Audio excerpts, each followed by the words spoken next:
Hey guys, it's Shannon from That DIY Couple. I have been on a self-love, self-healing, wonderful internal journey for the last couple of years where I have been doing a lot of therapy and I have been looking at my childhood and looking at my anxiety, looking at my relationship with food, and I have been learning so much. And one of the most valuable things that I have learned is about polyvagal theory. And polyvagal theory, you should Google it, watch a bunch of YouTube videos on it. But basically it deals with the vagus nerve, which sits in the back of our head, their brainstem, runs down and runs throughout our body, and helps us regulate our nervous system. It helps us regulate our fight or flight response. I've been on a weight loss journey over many years. I am pregnant again, and I'm thinking a lot about my anxiety and my level of calm and how I can create a warm and peaceful vessel for this baby, and also how I can channel peace and calm in my own life and in that of my daughter and my husband's. Learning how to self-regulate my nervous system has been essential in my healing.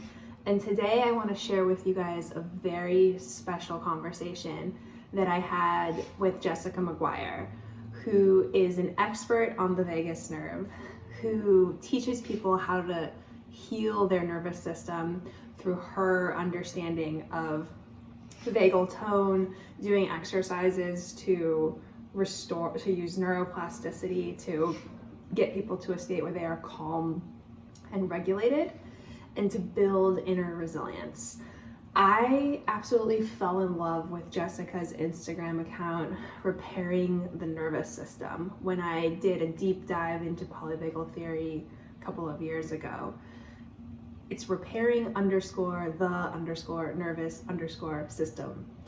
And she just puts out so much amazing information about how people with a history of trauma, how people who are dysregulated in their relationship with food, how basically everyone can benefit from understanding the vagus nerve and how it can help you in your life.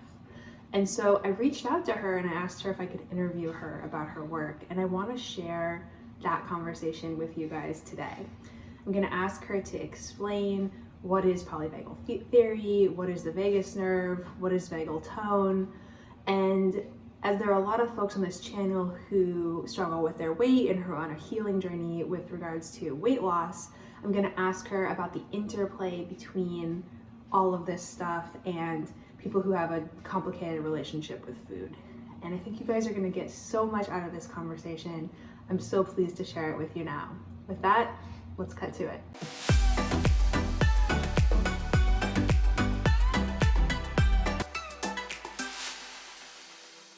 Nice to meet you. Nice to meet you too, Shannon. Thank you so much for all of the wonderful work that you do. I'm so excited to talk to you today.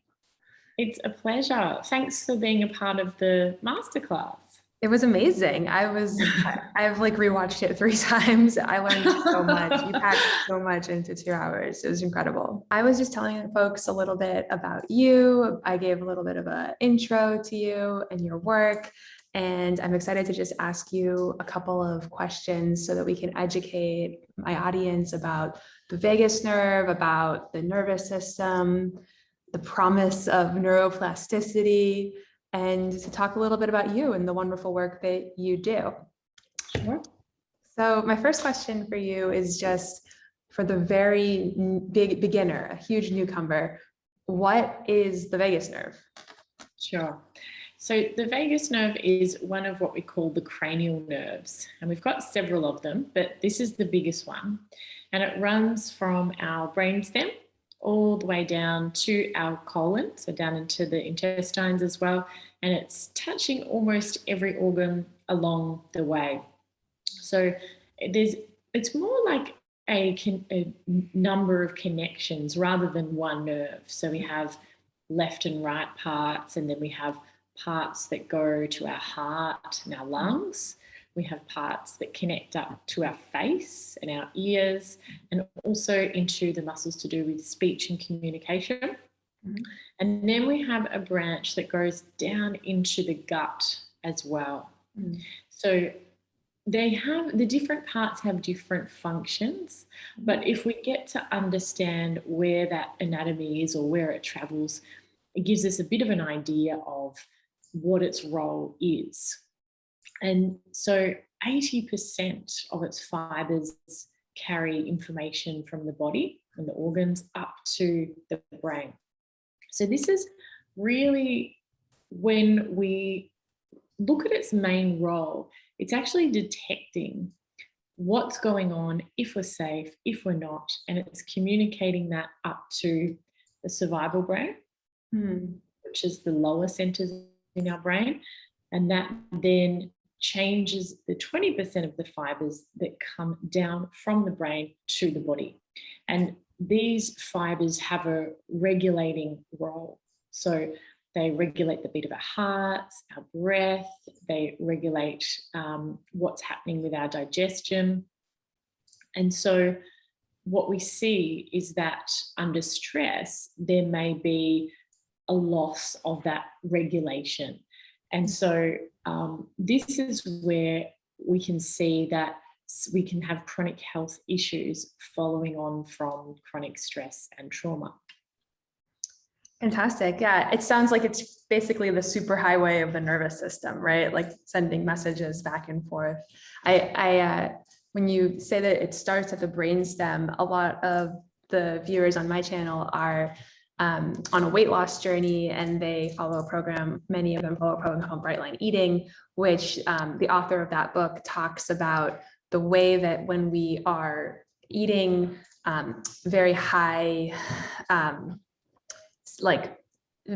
highly palatable sugar and flour-based foods, we keep our insulin up for a long time. And one of the effects of insulin is to actually block leptin, the hormone that sort of signals that you're full and it's time to move on and rest and digest, at the brainstem. So a lot of the viewers who watch this channel will be familiar with the importance of the brainstem, as that's like a part of the brain that you don't have conscious control over, right? So it's interesting that the vagus nerve starts there and has such a powerful effect on our nervous system. Exactly, yes. And this is why we can't control things like the different state of our nervous system that we move into. We can't necessarily control our metabolism, those things that happen in the lower centers, but we can influence them when we do certain things like what you're saying, changes to nutrition.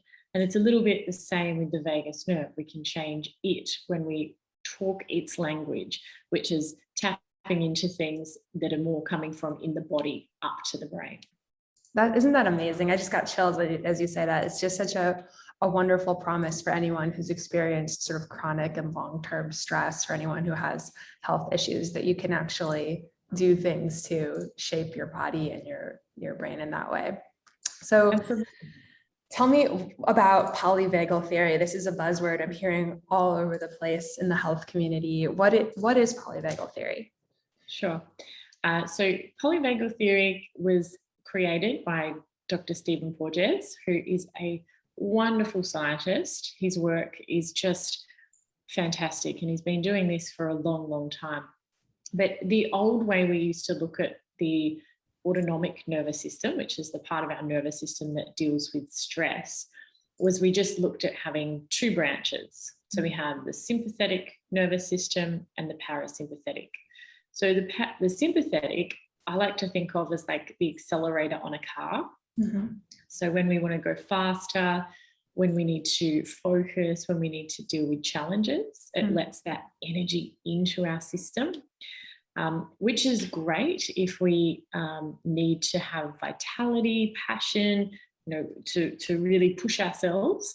But then what may happen is if the stress is quite high, we move up into fight or flight. And so people, I'm sure, are familiar with that feeling of a racing heart. We feel the tension in our shoulders and our chest. We might feel the blood leave our stomach and feel a bit nauseous. And so we can look at that branch as it's really trying to protect us to either run away from what's a threat or to move towards and fight what is that threat. And, you know, we've got to understand this is coming from thousands of years of evolution. We evolved to be a bit on the scared side. Those people who were on guard probably were the ones who survived. So we have this system of a sympathetic nervous system that's getting us ready to fight or flight. Now, what we used to just look at as the parasympathetic nervous system was rest and digest. So it would be like the brake on a car. And so that would just be us slowing back down. But what we learned through the work of many great people like Stephen Porges is that there's actually two parts to the parasympathetic nervous system, which is made up of the vagus nerve branches. So we have what we might look at as our very primitive system, the dorsal vagal system, which under extreme threat, we will go into an immobilization response. So as the sympathetic mobilizes our system, the dorsal vagal part will slow us right down. And, you know, we might find that our body goes into a posture where we round our shoulders and we almost try and make ourselves smaller so we're not seen, and we may have feelings of shame, or we completely freeze. And so this can be almost like an out-of-body experience when we're experiencing very high levels of stress. People might know this feeling of, say, if you had to give a speech and you were really scared and you went to walk off stage and your legs felt like they were going to give way. Right. So it's a sense of feeling quite, you know, wow, I'm really scared and I don't feel my body's right. And so we can look at this as well in times of traumatic stress, where people can freeze and they can be so scared, almost like the deer in the headlights, that they can't speak or they can't take action. And that's, I think, something important for us to know, particularly to be trauma informed and understand that a lot of the time people can't run away, they can't leave because this is a physiological event. Right. Yeah, I think Nicole LaPera, the holistic psychologist, whose work I also really appreciate, talks about that, how, you know, so often people will, you know, think to themselves, if they see something traumatic in the news, be it like a shooting or a, you know, something happening to somebody else, or, you know, hearing about someone who's a victim of sexual assault, they think sort of in the abstract, well, if I was there, I would have done something, or I would have run away, or I would have said, no, you can't do this to me. But it's important when you understand that part of the way that the body responds to trauma is to just, you know, roll up into a ball essentially and freeze to preserve yourself. Because if you feel like you're literally under attack, you might freeze. And that's like a perfectly normal trauma response. Absolutely. And it can become ongoing, you know, if we have repeated bouts of traumatic stress, then that can become our go-to response to stress in the future. So then what we might see is somebody becomes dysregulated to being in a hypo-aroused state where they're always feeling flat, cut off from the body. And that can lead to things like chronic fatigue and other chronic health issues as well. But the third state that we can look at is, we would call it our ventral vagal state. And this is where we come back to the state where we feel safe, calm, and it's really prime for connection. So when we come into this state, what we call our social engagement system, that's very active and engaged. So we'll hear somebody's voice has prosody, so rhythm and changes in pitch and sound. And we know parents do this intuitively when they start using a sing-songy voice with their children. That's like a co-regulation. And then, we're really primed for listening, and the expression on our face will show that we really want to connect. Mm-hmm. And so this is where we can look at our common pathways of our physical health, our psychological health, Mm-hmm. and our relationships. So they all share neural pathways. And our nervous system is definitely a relational one. It's beautiful. So you mentioned chronic fatigue, sort of a flat tone of voice. What are some other signs of, we've talked in the masterclass about vagal tone. What does vagal tone mean, and what are some other signs of sort of poor vagal tone? Sure. So if we looked at, how a muscle is working well, we say it's got good tone. That's what we can say for the vagus nerve when it's working well. And we can measure it by looking directly at an ECG of the heart, which is quite amazing. So the vagus nerve has a dampening effect on our heart rate. It actually slows it down a little bit. Mm. And so for somebody who, if we thought that wasn't working as well, we might see that somebody's physiology is always on. So that could mean prolonged anxiety, finding it really difficult to switch off. And then, if we looked at that in the physical sense as well, there could be a racing heart, that feeling of, I just can't calm myself down. These people often find it hard to get to sleep or stay asleep. So insomnia is something we see, and certainly chronic gut issues. When we're in that state of the sympathetic nervous system, we need to look at this through a lens of evolution and staying safe. So back in the days when we might have been being chased by something scary, digesting our lunch didn't really matter. Mm-hmm. So it was put on the back burner, and we had all that blood leave our gut and come to our arms and legs so we could get ready to run away or to fight. And so this is how we still are responding to things like running late for appointments and deadlines and meetings. And, that's why a lot of people can have low vagal tone. The other sense of what we see, it can be where we have that flatter side. So that could be things like, feeling chronically depressed, or like extreme procrastination. And it's not a laziness, it's nothing to do with that. It's more that, just not being able to get started because of that immobilizing energy. And then we can oscillate between the two. So some people go up to that can't switch off, like they're stuck on, and some people go down to stuck on off, and then go in between. So what I'm feeling very seen here. I'm not going to say I'm feeling personally attacked, because that would stimulate my vagus nerve to the fight or flight. But I a lot of what you're saying resonates with me. Well, I'm sorry that it does, because it's not great to be in those states. But that is, yes. Yeah, no, but it's amazing to be able to work on it with you and through your programs, and the content you put out is it's incredibly helpful. I've already found myself using your exercises and things like that during the day, and it's awesome. Thank you, Shannon. I appreciate that. And I think once we have a framework of understanding these responses, we can get a bit of space between it being me and my fault to, this is my nervous system responding this way. And I think that immediately can drop some shame and feeling like there's something wrong with me. But it also gives us this autonomy back to say, okay, I recognize that I'm in this state, and these are all the tools that I've got to help me. There's not one tool that, works for everybody all the time. Right. It's really about us knowing our nervous system. And like you said, through the day going, okay, this is what's happening, and this is what I can do. And that, to me, is really that essence of resilience, like to return back to a state of regulation. So empowering.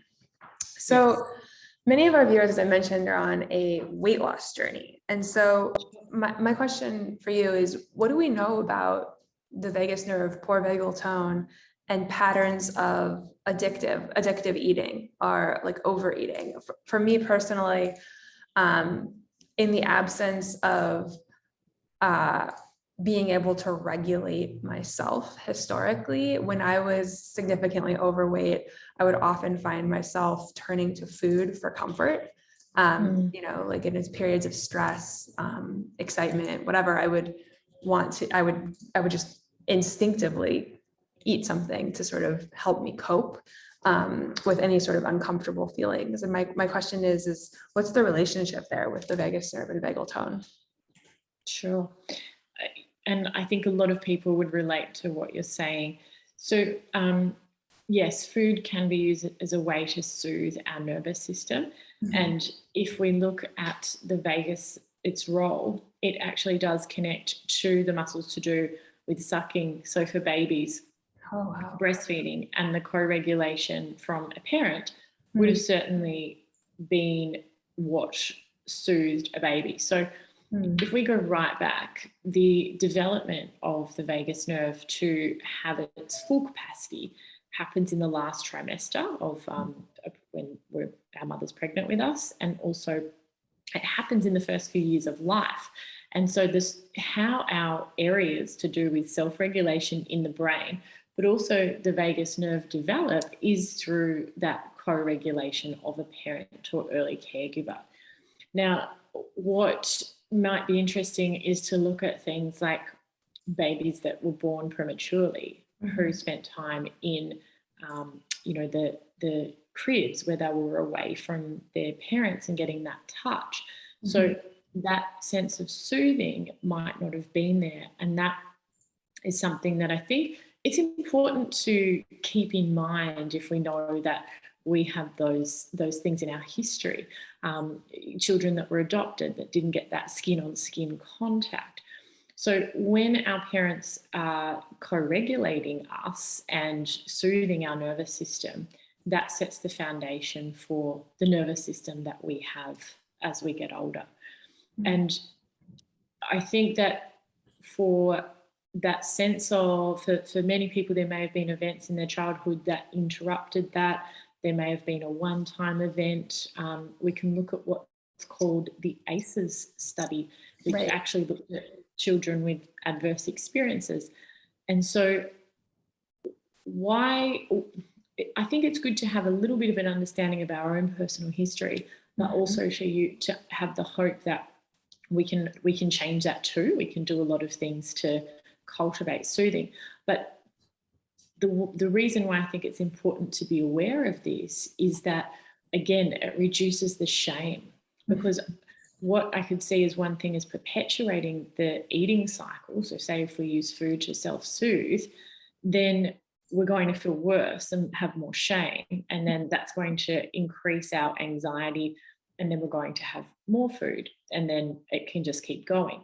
So to come back to your original post, we're basically replicating that sense of soothing that we would have had as a baby by using food and tapping into that part of the vagus.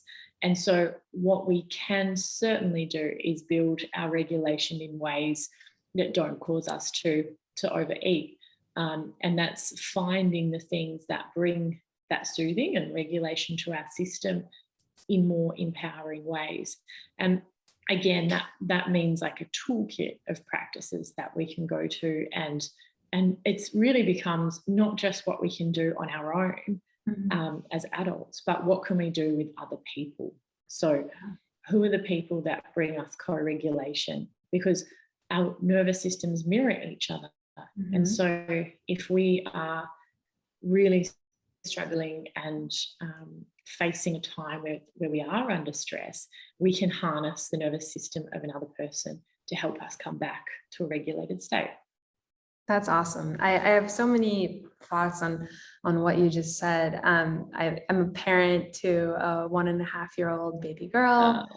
She was actually born at home during the pandemic. And so she had a very peaceful, beautiful water birth. And since then, I've been breastfeeding her. I've been co-sleeping with her and just attempting to read as much as I can about attachment parenting and, being hyper responsive to her nervous system and attempting to help regulate her and calm her down. When she cries, we do deep breathing and I breastfeed her. And one of the things I didn't appreciate until just now, what you've said about the connection between the sucking reflex in babies and the vagus nerve, because one of the things that both John and I had commented on in the context of sort of spending time with other similarly aged babies is that when a baby who's not breastfed falls down and is crying, it seems to take a lot longer for the parent to calm them down if they're not have something to suck on.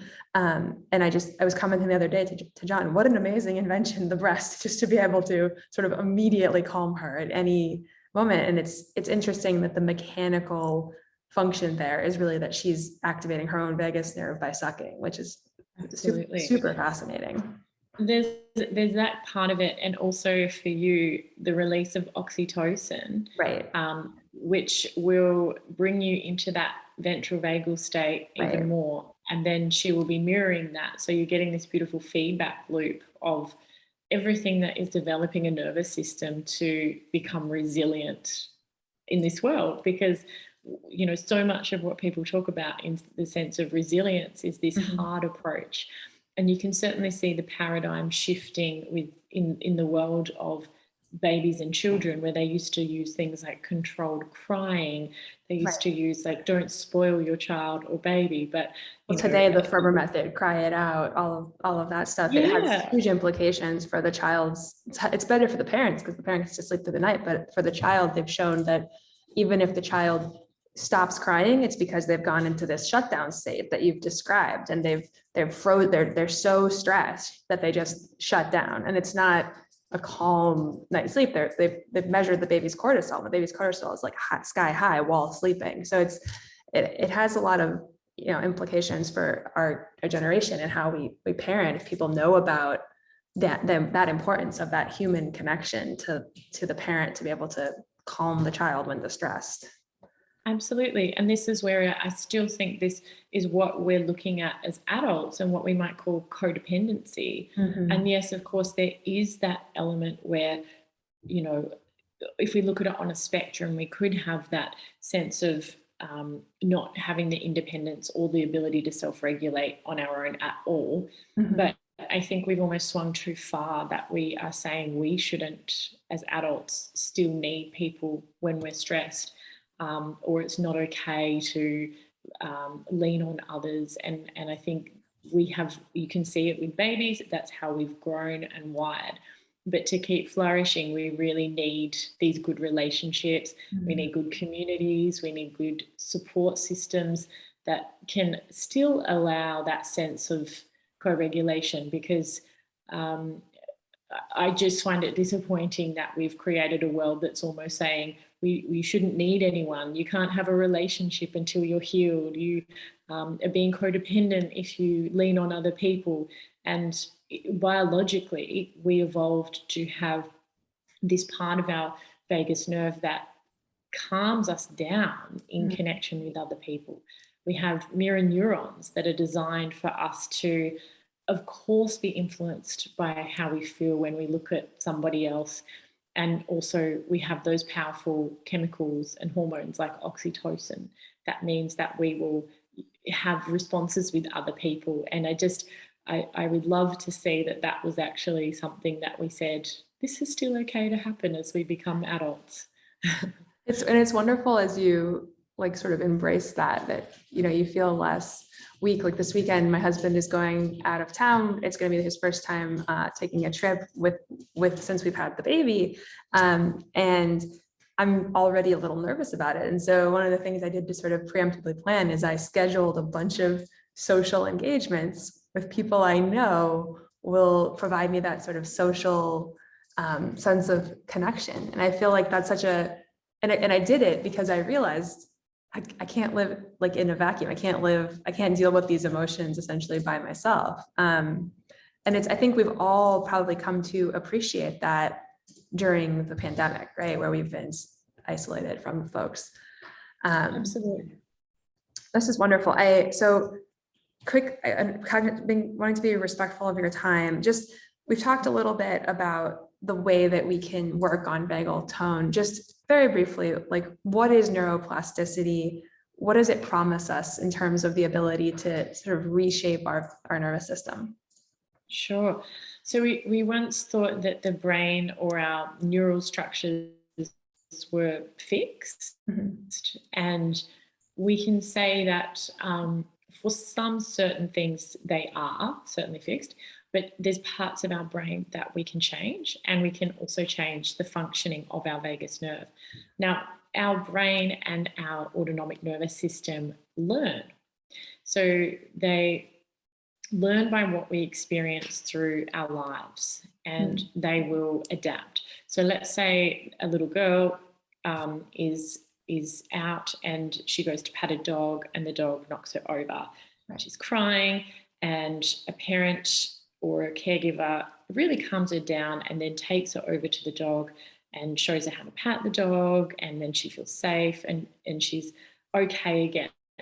So she has learnt in her survival brain, like those lower centers down, like we were talking about with the brainstem, that dogs are okay.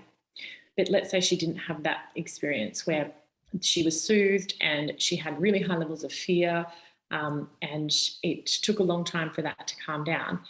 As an adult even, she might still have these feelings of come up, when she sees a dog, of anxiety. So her survival brain has learnt that that was danger, so this must be danger now. It projects things from the past onto the future or the present. So this is what we can become a little bit trapped in, and these survival responses will take us away from the present moment, unfortunately. So we cut off from our body, or we go off into a story of something terrible is going to happen. And so if we can learn to bring our nervous system back to a state that's a little bit like returning back to a thermostat temperature in a house, so we have a stressor, but we can come back down by using the tools and techniques that help us discharge stress activation, then it's fine. So stress isn't actually bad for us if we get to recover fully from it. And when we look at the experiences that have happened, particularly through those early years, but right throughout our lives, we can have the stress responses, if you like, will still play out if we come into something similar today. And that's where it's really useful if we can, as we find ourselves coming into times when we're stressed, have these tools to use. We will then teach our survival brain and our vagus nerve, hey, things are actually okay. I can cope. I don't need to go up into fight or flight. I don't need to shut down. But if the survival brain doesn't think it has enough resources to cope, it will trigger us to move up into that fight or flight or down into shutdown. So although it seems that we could just be more positive or be more strong or think our way out of this, it doesn't work because it's happening in those lower centers of our brain, not up in our thinking brain. So when we use tools where we come into the body, where we learn to discharge stress activation, essentially we are becoming better or more resilient so that in the future, our survival brain doesn't detect that that is a danger. So essentially we can teach our survival brain what's safe and what's dangerous by what we experience. Amazing. Absolutely amazing. Yes. So just briefly, tell us a little bit about you. Tell us about your work. The way I found you, as I mentioned, is that I sort of fell in love with your Instagram content, and then I found your YouTube content, which was equally fantastic. And so it was just a no-brainer to talk about signing up for the masterclass and sort of sharing your message with my audience. What can people, where can people find you, and what can they expect from the sort of programs that you offer? Sure. So as you said, I'm on Instagram as Repairing the Nervous System. And you can also visit my website, which is just my name, jessicamaguire.com. But we've got our program coming up soon, and as you said, the masterclass that you participated in. And I put this together after being a physiotherapist for 13 years in clinic. So I worked with people who had a lot of dysregulation, like swinging up and down. And I came into looking at this work from the body because that was what I was treating, but looking at things like chronic pain and how that was changing the brain, seeing that affect the immune system, the hormonal system, the digestive system. And I just started putting together workshops for my patients. And then it just has grown and grown and grown in such a wonderful way. It's certainly something where I see a lot of people looking for something that gives them autonomy, puts them back in the driver's seat of their nervous system, and giving them a sense of I can work with this, rather than feeling like they're overwhelmed by sensations and emotions. So that's how this work came about. And we have now the masterclass and the program. So there's the masterclass, which is the 2-hour program, and now I've just started receiving emails as well about there's like a 6-week program as well, right? Yes. So we're starting that round very soon. The 6-week program is taking the masterclass in a lot more depth. We do a lot online as well. So we really go through the practices so that we create that new experience in the nervous system as well. Just fantastic. So everyone, I'm going to put the links for Jessica's content over on the sidebar. Please go check her out. And I would encourage everyone to just do a deep dive of her Instagram content, her YouTube content, check out her website, and consider signing up for the masterclass and the program. I certainly will. And I got so much out of the masterclass. I can't recommend it enough. And I just want to thank you, Jessica, for both, the work that you do in the world. I think you're helping so many people. I think for every one person who tells you that you're helping them, there's probably 10 who you're helping who are silent. And I really appreciate the good work you do.